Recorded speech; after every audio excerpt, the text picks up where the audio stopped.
5 മാസം ED പിടിച്ച് ജയിലിലിട്ടു ഹേമന്ത് സോറനെ. അദ്ദേഹം രാജിവെച്ചിരുന്നു, ഇപ്പോൾ വന്ന് വീണ്ടും മുഖ്യമന്ത്രിയായി. അപ്പോൾ ഇത്തരം കേസുകൾ കൊണ്ട് എന്താ കാര്യം? ഈ അരവിന്ദ് കെജ്രിവാൾ മുഖ്യമന്ത്രിയായിട്ട് തന്നെ ജയിലിൽ കഴിയുന്നു. ജാമ്യം കിട്ടിയാൽ ആസ് യൂഷ്വൽ പുള്ളി വീണ്ടും ദില്ലി സർക്കാരിൻ്റെ മുഖ്യമന്ത്രിയായി തുടരും. പിന്നെ എന്ത് ചെയ്യണമെന്നാണ്? നമ്മളുടെ നിയമവ്യവസ്ഥയ്ക്ക് ഒരു പോക്കുണ്ട്. ആ സ്പീഡിൽ അത് പോവുകയുള്ളൂ.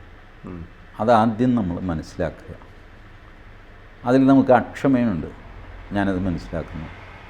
അതിൻ്റെ പ്രൊസീജിയർ ലഘുവാക്കണം, സ്പീഡിയാക്കണം, സ്പീഡി ജസ്റ്റിസ് വേണം. ഇത് ഞാൻ മാത്രമല്ല, ചീഫ് ജസ്റ്റിസ് ചന്ദ്രചൂഡ് മിനിഞ്ഞാന്ന് പറഞ്ഞതാണ്. സുപ്രീം കോടതിയുടെ ലോഡ് കുറയ്ക്കാനായിട്ട് കുറേ അധികം കേസുകൾ ട്രിബ്യൂണലിലേക്ക് മാറ്റിയാലോ എന്ന് ആലോചിക്കുന്നുണ്ടെന്ന് അദ്ദേഹം പറഞ്ഞു. കാരണം എല്ലാവരും കയ്യിൽ കാശുള്ളവനെല്ലാം സുപ്രീം കോടതി വരെ പോകും. ഏത് വേലി തർക്കവും സുപ്രീം കോടതി വരെ കൊണ്ടുപോകും. അപ്പോൾ ഇതൊക്കെ എന്ത് ചെയ്യും? നേരത്തെ ഇതിനൊരു തടയുണ്ടായിരുന്നു. ഹൈക്കോടതിയുടെ അനുമതി ഉണ്ടെങ്കിൽ മാത്രമേ നിങ്ങൾക്ക് അപ്പീൽ പോകാൻ പറ്റുള്ളൂ.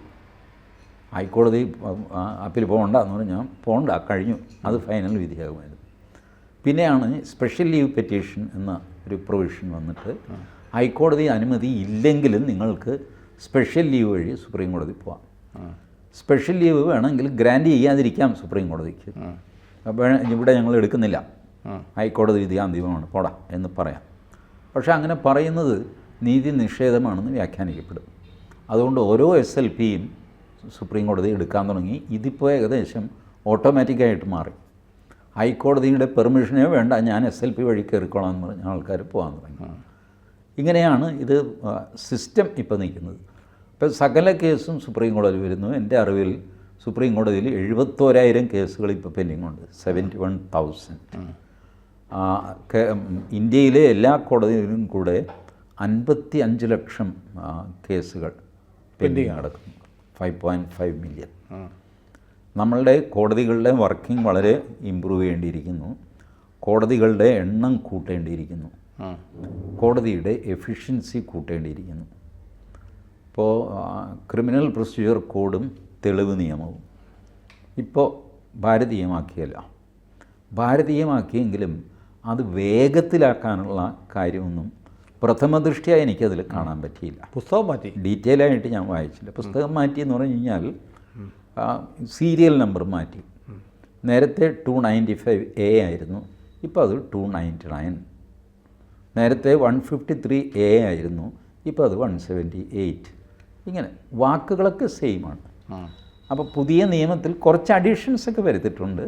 സ്ത്രീകൾക്കും കുട്ടികൾക്കും ചാപ്റ്റർ തന്നെ ഉള്ള വന്നിട്ടുണ്ട്. ഇതല്ലാതെ ഈ മൊത്തം സിസ്റ്റം ഫാസ്റ്റ് ആക്കാനുള്ള ഒരു നടപടിയും വന്നിട്ടില്ല. അപ്പോൾ ഇപ്പോൾ സംഭവിക്കുന്നത് എന്താ? ഒരു മജിസ്ട്രേറ്റ് കോടതിയിൽ രാവിലെ നിങ്ങൾ പോയി നോക്കുക. സാധാരണ മജിസ്ട്രേറ്റ് കോടതിയിൽ 11 മണിക്കാണ് സ്റ്റാർട്ട് ചെയ്യുന്നത്. 11 മണിക്ക് മജിസ്ട്രേറ്റ് വരും. ആദ്യം ചെയ്യുന്നത് കേസുകൾ മാറ്റിവെക്കുക എന്നുള്ളതാണ്. ഓരോന്ന് വിളിക്കും. CC 1365 എന്ന് പറഞ്ഞ് വിളിക്കും. ഈ വക്കീലും എണീറ്റ് നിൽക്കും, പ്രതിയും വന്നിട്ടുണ്ടാവും. ഇദ്ദേഹം കലണ്ടർ നോക്കിയിട്ട് അടുത്ത 25-ാം തീയതി, അടുത്ത 25-ാം തീയതി, CC 27, 38 ഇങ്ങനെയാണ്.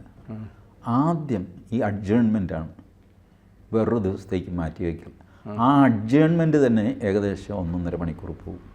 ഇത് കഴിഞ്ഞിട്ട് അഡ്മിഷൻ, അന്ന് വന്ന പെറ്റീഷൻ, അതിൻ്റെ പ്രാഥമികമായ ആർഗ്യുമെൻറ്റ് അത് ഇത് ചെയ്തിട്ട് അത് വേറൊരു ഡേറ്റിലേക്ക് മാറ്റുന്നു.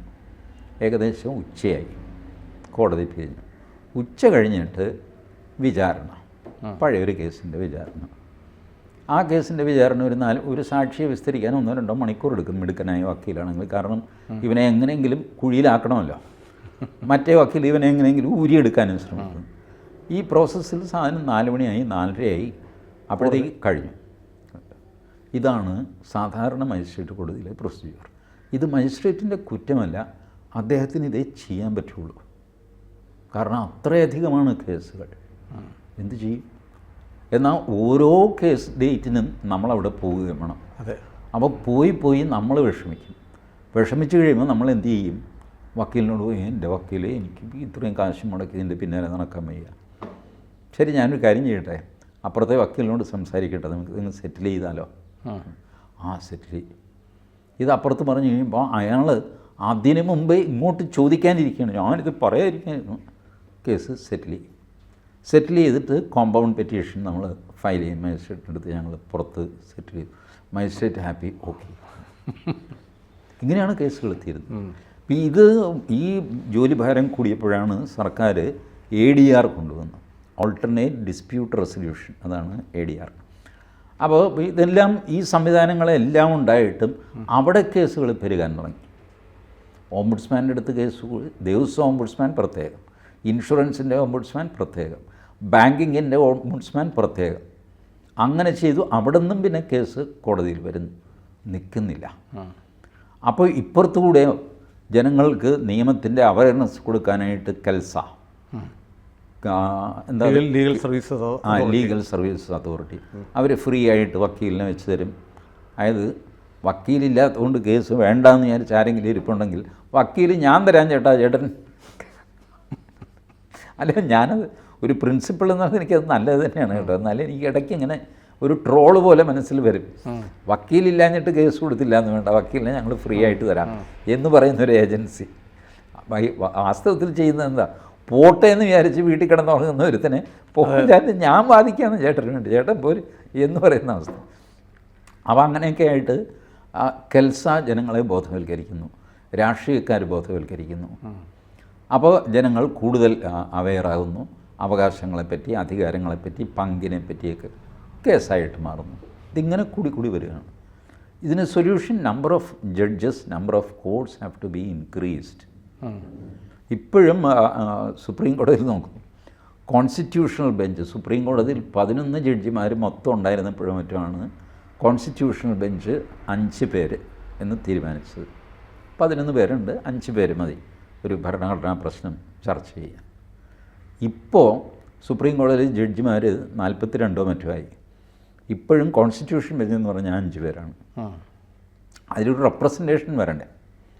റെപ്രസെൻറ്റേഷൻ വരണമെങ്കിൽ കോൺസ്റ്റിറ്റ്യൂഷൻ ബെഞ്ച് 30 പേരായിരിക്കും. 30 ജഡ്ജിമാരെ അഭിസംബോധന ചെയ്തൊരു വക്കീലിന് വാദിക്കാൻ പറ്റും. So you have to have another supreme court. Now what if നിങ്ങൾ വേറൊരു സുപ്രീം കോർട്ട് ഉണ്ടാക്കി നോക്കിയാൽ, ഹൈദരാബാദിൽ ഏതെങ്കിലും സെൻട്രൽ, നാഗ്പൂരിൽ സുപ്രീം കോർട്ട് ഉണ്ടാക്കി, നാഗ്പൂരിന് തെക്കോട്ടുള്ളതെല്ലാം അവിടെ, അതിന് വടക്കോട്ടുള്ളത് ഡൽഹി, ചെയ്യാം. പക്ഷേ ഒരു സുപ്രീം കോടതിയുടെ വിധി മറ്റൊരു സുപ്രീം കോടതിയുടെ വിധിക്ക് എതിരായി കഴിഞ്ഞാൽ എന്ത് ചെയ്യും? അപ്പോൾ ഒരു അൾട്ടിമേറ്റ് കോർട്ട് എന്ന് പറഞ്ഞാൽ അടുത്ത കോടതി ഉണ്ടാക്കേണ്ടി വരും. ഇപ്പോൾ ഈ കേസുകളെല്ലാം കൂടെ ആ കോടതിയിലേക്ക് ചാടും. അത് ഒരു കോടതിയുടെ ആയി കിട്ടും. This is what is happening. So ഇത് നിയമജ്ഞരിരുന്നിട്ട് ഇതിന് സൊല്യൂഷൻ ഉണ്ടാക്കി അത് ഇമ്മീഡിയറ്റ് നടപ്പാക്കണം. അല്ല, ഇത് ഡിലേ തീർക്കാനായിട്ടൊരു കമ്മിറ്റി സർക്കാർ വയ്ക്കും. ആ കമ്മിറ്റിയെ വെച്ചു എന്ന് പറഞ്ഞിട്ട് ഒഫീഷ്യലി നോട്ടിഫിക്കേഷൻ ഇറക്കണ്ടേ? അതിറക്കില്ല. നോട്ടിഫിക്കേഷൻ ഇറങ്ങാൻ 6 മാസം എടുക്കും. നോട്ടിഫിക്കേഷൻ ഇറങ്ങി കഴിഞ്ഞാൽ ഇവർക്ക് ഓഫീസ് എവിടെ? അത് വീണ്ടും കേന്ദ്ര സർക്കാരിലെ ഏതെങ്കിലും ഒരു ഡെപ്യൂട്ടി സെക്രട്ടറി ഇവർക്ക് ഓഫീസ് കൊടുക്കാനായിട്ട് നമുക്ക് അവിടെ സ്ഥലമില്ല, ഇവിടെ സ്ഥലമില്ല, മറ്റിടത്തില്ല, മറിച്ച് അങ്ങനെ പോകും. 1.5 വർഷം കഴിയുമ്പോൾ ഓഫീസ് ഉണ്ടാകും. പിന്നെ അവിടെ ക്ലാർക്കില്ല, പ്യൂണില്ല, ചായ കൊണ്ടുവരാൻ ആളില്ല, നിലം തുടയ്ക്കാൻ ആളില്ല, അതില്ല ഇതില്ല എന്നൊക്കെ പറഞ്ഞ് പ്രശ്നമാകും. ഇതിനിടയ്ക്ക് ഇവർക്ക് കൊടുക്കാനുള്ള റെമ്യൂണറേഷൻ കൊടുക്കേണ്ടതാണ് നോട്ടിഫിക്കേഷൻ ഡേറ്റ് മുതൽ. ആ റെമ്യൂണറേഷൻ കൊടുക്കില്ല. ഇവരിലെ മാന്യന്മാർ മിണ്ടുകയില്ല, എങ്ങനെയെങ്കിലും പോട്ടെ, കാശ് കിട്ടിയില്ലെങ്കിലും വേണ്ടില്ല.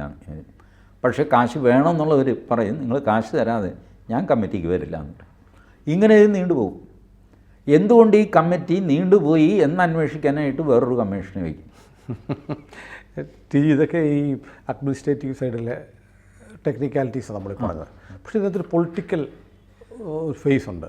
കാരണം കെജ്രിവാൾ അല്ലെങ്കിൽ ഹേമന്ത് സോറൻ ഇവരൊക്കെ വലിയ അഴിമതി നടത്തി കള്ളപ്പണം PMLA ആക്റ്റൊക്കെ വെച്ചിട്ടാണ് ED ഇവരെ അറസ്റ്റ് ചെയ്ത് ജയിലിലടച്ചത്. ആ കേസുകൾ ഇത്രയും സ്ട്രിഞ്ചൻറ്റ് കണ്ടീഷൻസ് ഉണ്ടായിട്ട് ഒരു പൊളിറ്റിക്കൽ മോട്ടീവ് പോലും ഉണ്ടെന്ന് ആരോപിക്കപ്പെട്ട കേസുകളിൽ അവർ ഒന്നും പറ്റാതെ തിരിച്ചു വന്നിരിക്കുകയാണ്. രാഷ്ട്രീയമായി ഒരു പരാജയമല്ലേ? ഹേമന്ത് സോറൻ ഛത്തീസ്ഗഡിലല്ലേ? ജാർഖണ്ഡ്. അരവിന്ദ് കെജ്രിവാൾ ഡൽഹിയിൽ. അത്രയും ദൂരെയൊന്നും പോകണ്ട. കേരളത്തിൽ തോമസ് ഐസക്കിന് ഇപ്പം കയ്യിൽ കിട്ടണം എന്ന് പറഞ്ഞ് ഇടി പിന്നാലെ ഓടുന്നുണ്ടായിരുന്നു. ഒടുവിൽ കേരള ഹൈക്കോടതി പറഞ്ഞു തെരഞ്ഞെടുപ്പല്ലേ ഇതൊന്ന് കഴിഞ്ഞോട്ടെ എന്ന് പറഞ്ഞു. തെരഞ്ഞെടുപ്പ് കഴിഞ്ഞിട്ട് ഇപ്പോൾ 1 മാസമായില്ലേ, 1.5 മാസമാകാൻ പോകുന്നു. ഇപ്പോൾ ഇടിക്ക് തോമസ് ഐസക്കിന് വേണ്ടേ? ഇത്രയും പറഞ്ഞാൽ പോരെ? ഈ സംഭാഷണം ഇവിടെ വെച്ച് നിർത്താൻ എൻ്റെ നാക്ക് പെശക. ഓക്കെ, ബാക്കി പ്രേക്ഷകർക്ക് വിടാം. റൈറ്റ്. കൂടുതൽ വാർത്തകളും വിശേഷങ്ങളും നിങ്ങളിലേക്ക് എത്താൻ ABC മലയാളം സബ്സ്ക്രൈബ് ചെയ്യുക, ബെൽ ബട്ടണും അമർത്തുക.